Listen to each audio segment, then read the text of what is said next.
अगर वो अय्याशी करके बाहर से आएगी और फिर मैं उसको तलाक दे दूंगा, एक तो वो अय्याशी करके आई, उस बिना पे मैंने उसको तलाक दिया और उसके बाद भी मैं ही भत्ता भरूं तो मेरे पे जुल्म है। अगर उस औरत की गलती नहीं है, उसके बाद मैंने उसको तलाक दिया, तब मुझसे भत्ता भरवाओ। कानून दोनों लाओ करो कि मर्दों के लिए ये कहा गया कि पहले तलाक का अध्ययन किया जाएगा, उसके बाद आपको भत्ता भरना होगा। बिना अध्ययन किए हुए भत्ता नहीं भरना पड़ेगा। कोर्ट का फैसला गलत है। हाँ गलत है, ये मर्दों के लिए गलत है। कैसे गलत है सर? अब मैं बताता हूँ ना, इनकी वाइफ मेरी वाइफ, ठीक है, जब तक मैं सम्मान तब तक करूँगा जब तक वो औरत है। अगर वो अय्याशी पे उतर के आएगी, मैं अपनी वाइफ की भी बात कर रहा हूँ, ठीक है, मेरी खुद की वाइफ अगर होगी ना, अगर वो अय्याशी करके बाहर से आएगी और फिर मैं उसको तलाक दे दूंगा, एक तो वो अय्याशी करके आई, उस बिना पे मैंने उसको तलाक दिया और उसके बाद भी मैं ही भत्ता भरूं तो मेरे पे जुल्म है। हाँ, अगर उस औरत की गलती नहीं है, उसके बाद मैंने उसको तलाक दिया, तब मुझसे भत्ता भरवाओ। कानून दोनों लाओ। मर्दों के लिए क्या कानून लाओ? मर्दों के लिए क्या कानून लाओ? क्या कहेंगे? अरे भाई, सुप्रीम कोर्ट भी तो यही कह रहा है, क्या कह रहा है? यही कह रहा है कि यदि औरत की गलती नहीं है। मर्दों के लिए क्या कहा है? अरे मर्दों के लिए क्या क्या आप बात करते हो? आप प्रूफ करो ये ऐसी कर रही है, आप प्रूफ कर दो कोर्ट में, कोर्ट आपके लिए। तो फिर मुझे यह प्रूफ करो कि मर्दों के लिए ये कहा गया कि पहले तलाक का अध्ययन किया जाएगा, उसके बाद आपको भत्ता भरना होगा। बिना अध्ययन किए हुए भत्ता नहीं भरना पड़ेगा। करो, कहाँ पे है? एकदम कोर्ट कहाँ पे है? सीआरपीसी की धारा 125, कोई भी हिंदू महिला, हिंदू औरत जब सीआरपीसी 125 के तहत कोर्ट में केस करती है तो केस करते ही नहीं, ये कह रहे हैं ना, केस करते ही नहीं उसको जो है आदेश मिल जाता है कि हस्बैंड को आदेश मिल जाता है आप इनको खर्चा दो। वो केस को स्टडी करता है पूरी, उसमें 125 में जो है पूरा बयान, जीरा, गवाही सारा होता है। जब ये प्रूफ हो जाता है कि आपकी गलती की वजह से वो अलग रह रही है, तब जाकर के गुजारा भत्ता देने का जो है वो आदेश मिलता है। और ये कह रही है अय्याशी। अभी इन्होंने क्या बोला कि पूरा स्टडी किया जाता है, उसके बाद वो मतलब भत्ता भरने का। इतने सारे एक्टर का तलाक हुआ है, कितना स्टडी हुआ है? कोई स्टडी हुआ?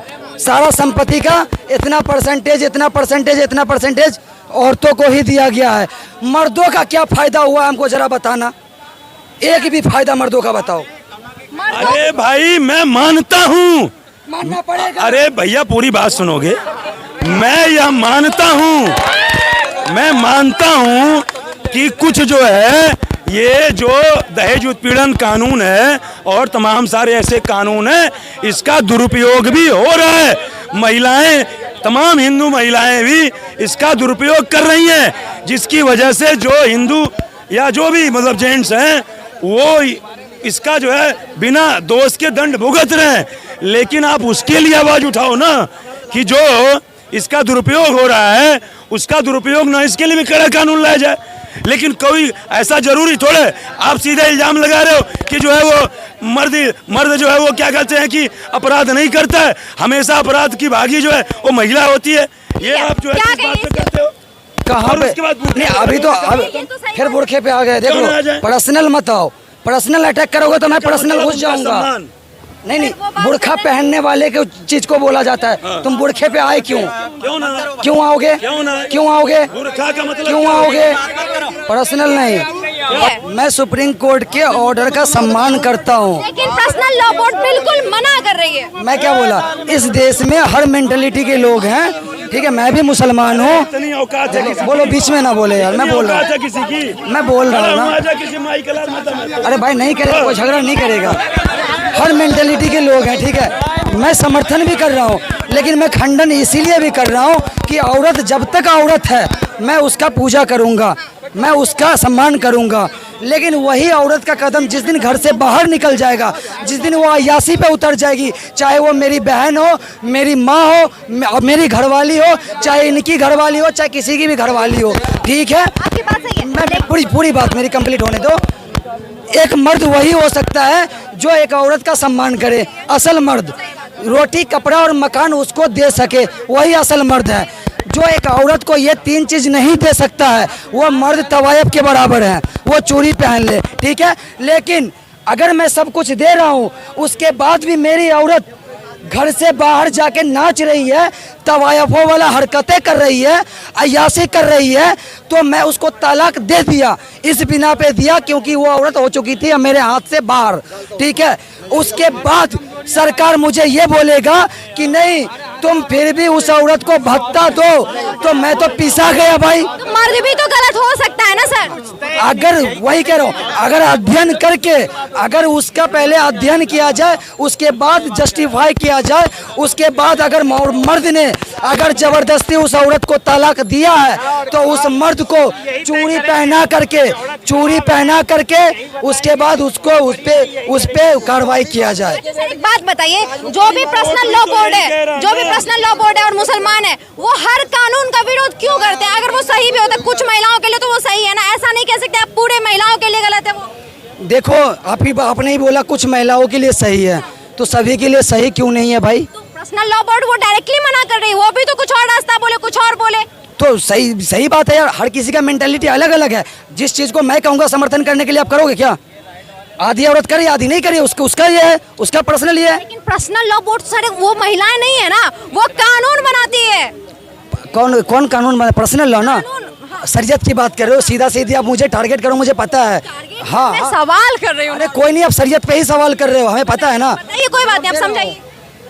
आप हिंदू हो, ठीक है, हर धर्म के अंदर ना एक अपना अपना मानने का तरीका होता है। हर धर्म के अंदर एक कानून है अपने अपने अंदर सबका। हिंदू धर्म के अंदर क्या है वो एक मुसलमान नहीं बता सकता है।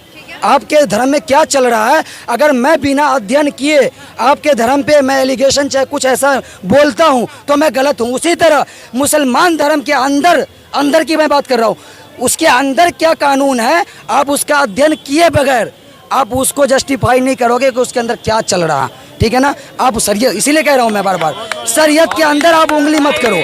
सबका शरीयत के अंदर क्या है वो मैं जानता हूँ। बात बताइए, सरकार जो है मुस्लिम महिलाओं को हक देना चाहती है, इसीलिए वो ऐसे कानून लाती है, लेकिन अगर पर्सनल लॉ बोर्ड जैसे कहती है कि हमारे धर्म के अंदर उंगली मत करो, तो वो बताएगी ना कि उसको क्या क्या दिक्कतें आ रही है, वो डायरेक्टली मना कैसे कर सकती है? मैं संविधान के जो ये हक देना चाहते हैं मैं इसका बहुत स्वागत करता हूँ। मैं संविधान से ये भी चाहता हूँ कि क्या नाम है उनका भैया, यशोदा बहन को भी हक दिलवा दे।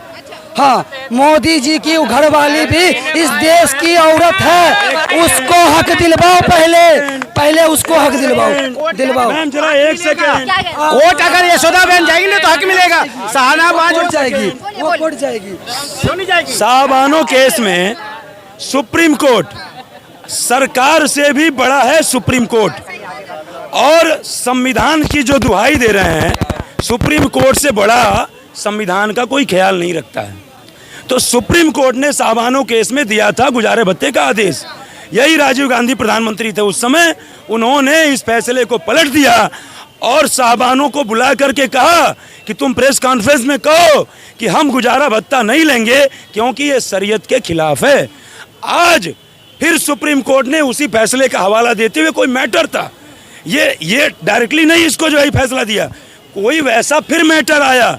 तो जब मैटर आया तो एक दिन में तो नहीं चला ना, सालों केस चलता है।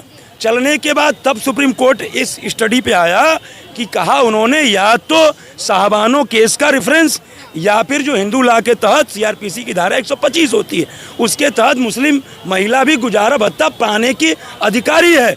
मैं ख़त्म कर रहा हूँ बात, मेरा इनसे कोई द्वेष नहीं है, मेरा द्वेष कोई नहीं है, लेकिन मैं ये कह रहा हूँ कि जैसे मैं इन्होंने जो बात कही कि यदि वो औरत अपने मर्द को छोड़ करके गैर मर्द के साथ कुकृत्य करती है या कोई भी गलत कार्य करती है तो मैं भी उसका विरोध करता हूँ, चाहे वो हिंदू महिला हो, चाहे वो मुस्लिम हो, क्रिश्चियन, सिख, ईसाई, उसको गुजारा भत्ता प्राप्त करने का अधिकार नहीं होना चाहिए। और कोर्ट के अंदर भी ये प्रावधान है, यदि आप एलिगेशन लगाते हो कि हमारी पत्नी हमारे अलावा किसी और से संबंध बनाती है, आप प्रूव कर देते हो, यदि आपने प्रूव कर दिया तो कोर्ट आपको बाध्य नहीं करेगा गुजारा भत्ता देने के लिए, ये प्रावधान है। ऐसे ही एक मिनट खत्म कर रहा हूँ, ऐसे ही जेंट्स के ऊपर भी ये लागू होता है। कोर्ट ये कहता है कि भाई जिसकी यदि मर्द की वजह से उसको मजबूरन बाहर रहना पड़ रहा है, अपना घर मतलब अपने मायके में कहीं भी रहना पड़ रहा है, तो मर्द को देना पड़ेगा। यदि वह स्वेच्छा से रह रही है तो मर्द को गुजारा भत्ता देने का अधिकार नहीं है। अभी एकदम करंट न्यूज आपको मैं देता हूँ, एकदम प्रूफ के साथ, एक मिनट, प्रूफ के साथ मैं दे रहा हूँ। अभी इन्होंने कहा कि अगर मुझे अपनी वाइफ पे शक है, मैं एलिगेशन लगाता हूँ कि मेरी वाइफ का संबंध किसी और के साथ है, उसको नहीं देना पड़ेगा। हार्दिक पांड्या को जानते हो, उसका ये एलिगेशन है कि उसकी वाइफ कि उसके अपने दोस्त के साथ बॉयफ्रेंड का रिश्ता था, इसीलिए तलाक दिया। और उसका 75% कोर्ट ने यह आदेश दिया है कि उसका जो संपत्ति है उसका 75% उसकी वाइफ का है। बताओ ये कहाँ क्यों फिर कोर्ट दिया? एलिगेशन तो लगा है ना।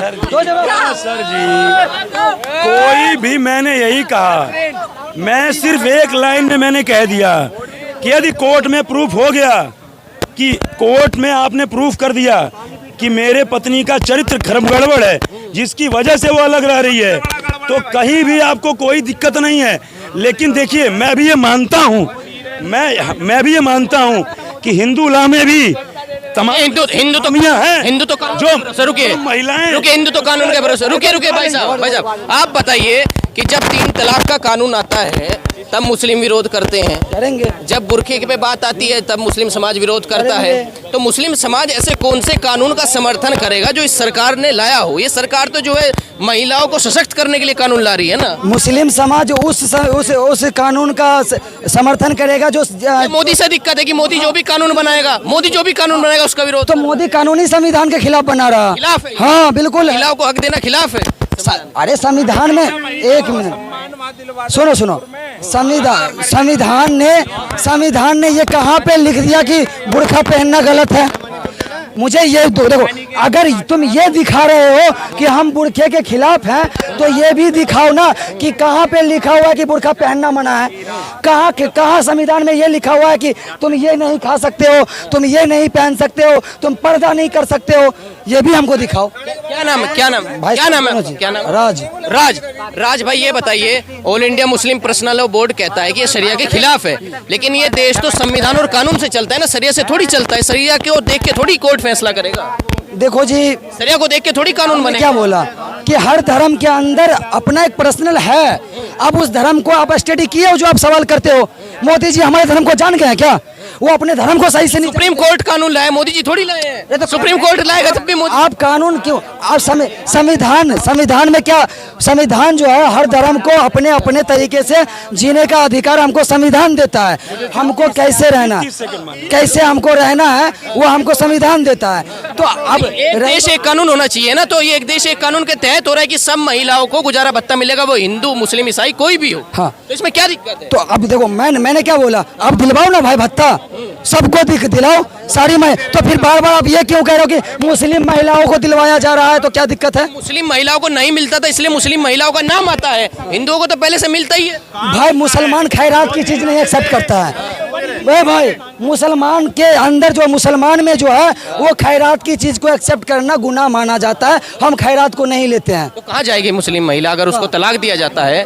खर्चे पाने के लिए मांगी है, मुस्लिम महिला मांगी है, मुस्लिम महिला मांगी है, तुमसे मांगने गई है मुस्लिम महिला, मुझे दिखाओ। भाई चलो साहब, केस में साहबानों ने मांगा नहीं, साहबानों ने मांगा नहीं क्या? सुप्रीम कोर्ट ने, राजीव गांधी जब प्रधानमंत्री थे तब फैसला दिया था सुप्रीम कोर्ट। यशोदा बहन को न्याय क्यों नहीं दिलवाया? क्या कह रहे? यशोदा बहन के लिए बार बार ला रहा, उसके लिए कानून है। ये कहते हैं कि यशोदा बहन, इनसे पूछिए कि क्या यशोदा बहन ने एक कोई रिपोर्ट फाइल करी है, कोई एफआईआर फाइल की है किसी थाने के अंदर? क्या मानते हैं जो गुजारा भत्ता मिलेगा इसके लेकर आप क्या सोच रहे हैं? आप बताइए। देखिए नाम है भत्ता, देखिए मिलना चाहिए, मेंटेनेंस तो मिलना चाहिए ये, अगर से, और देखिए ये सबके लिए होना चाहिए। ऐसा नहीं है कि सिर्फ मुसलमान महिला, सबके लिए। और जैसे कि औरों को तो मिलता है, जिनको जो वंचित है, जो शोषित है, उन्हीं को तो मिलना चाहिए। तो कहना शरिया के खिलाफ, हमारे धर्म के खिलाफ। तो ये शरिया के खिलाफ है, ये मानते हैं आप? ये शरिया के खिलाफ है, ये मानते हैं आप? भाई साहब मैं क्या बोला, हर धर्म के अंदर अपना अपना है, उसमें आप नहीं कुछ घुस सकते हो। नहीं, देखिए मुस्लिम पर्सनल लॉ बोर्ड है, हिंदू पर्सनल लॉ बोर्ड नहीं है। बना लो, अब बना लो। नहीं, हम बना नहीं रहे। तो क्यों नहीं बना रहे हो? हम तो सबको समान करना चाहते हैं, क्योंकि इस देश के अंदर इतने धर्म पंथ समुदाय हैं कि सबको अलग अलग सबकी अलग अलग पद्धति है, जीवन शैली है, तो हर एक को अपना भाई क्या क्या कह रहे हैं? मोदी जी जो है मुस्लिमों को टारगेट कर रहे हैं क्या? तीसरी बार जीते ये फैसला आ गया। मोदी जी सिर्फ मुस्लिम को ही टारगेट नहीं कर रहे हैं, वो पूरे देश को ही टारगेट कर रहे हैं। पूरे देश को क्यों? तभी तो देश ने धोखा दे दिया। 2024 का रिजल्ट नहीं देखे हो? ये क्या सिर्फ मुस्लिम ने वोट दिया है? 240 एक तरफ और अरे भैया अच्छा एक मिनट इसका जवाब ले लो, इसका जवाब ले लो। 2019 में एक मिनट एक बगल से मत बोलो, पूरा सुन लो। 2019 में एनडीए को आया था 350 सीट, ठीक है? घटा किसका ये